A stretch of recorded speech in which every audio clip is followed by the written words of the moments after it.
कहते हैं कि भक्ति सिर्फ मंदिर में दीप जलाने और फूल चढ़ाने का नाम है। वे समझते हैं कि भक्ति का मतलब है हाथ जोड़ लेना, आंसू बहा लेना और जीवन से भाग जाना। लेकिन जो सच्चा भक्त है वह जानता है कि भक्ति कमजोरी नहीं बल्कि शक्ति का स्रोत है। महादेव का नाम सिर्फ मंत्र नहीं, यह वह अग्नि है जो एक सामान्य मनुष्य को योद्धा में बदल देती है। भक्ति वह है जहां आंसू तलवार बन जाते हैं और प्रार्थना ढाल। भक्ति वही है जहां झुकना सीखकर इंसान उठना सीखता है। और याद रख, जिसने सच्चे मन से महादेव का ध्यान किया उसके भीतर ऐसा शौर्य जागता है जिसे देख स्वयं मृत्यु भी पीछे हट जाती है। शिव भक्ति का असली रूप है निर्भयता। जिसके हृदय में महादेव बसते हैं उसके लिए कोई दुश्मन बड़ा नहीं, कोई संकट कठिन नहीं। भक्ति तेरे भीतर की जंजीरों को तोड़ देती है।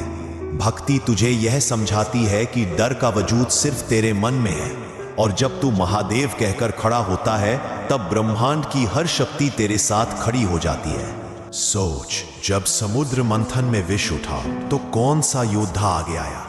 न देवता आगे बढ़े न दानव।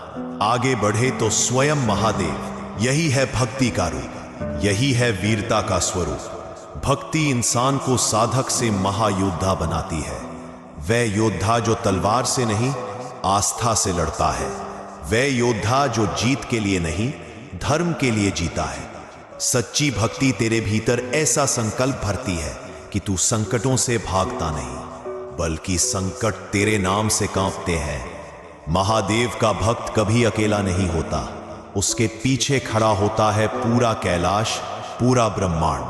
और जब भक्ति भीतर से वीरता बनकर फूटती है तब तेरी एक हुंकार ही तूफानों को चीर देती है। इसलिए अब अपनी भक्ति को केवल शब्दों तक मत बांध, भक्ति को अपनी नसों में उतार, अपनी सांसों में भर, अपने कदमों में जगा। जब तू हर हर महादेव कहकर खड़ा होगा तो तेरे भीतर का डर, तेरी हार और तेरी कमजोरी खुद राख हो जाएगी। भक्ति से पैदा हुई वीरता तुझे योद्धा बना देगी। ऐसा योद्धा जो हार से नहीं डरता, मृत्यु से नहीं डरता और समय से नहीं डरता।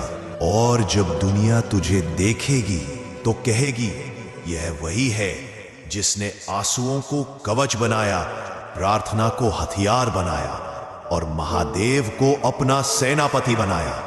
तू शिव भक्त है, जो वही है वही सच्चा योद्धा है। तू शिव भक्त है, इसलिए तू अजय है। लोग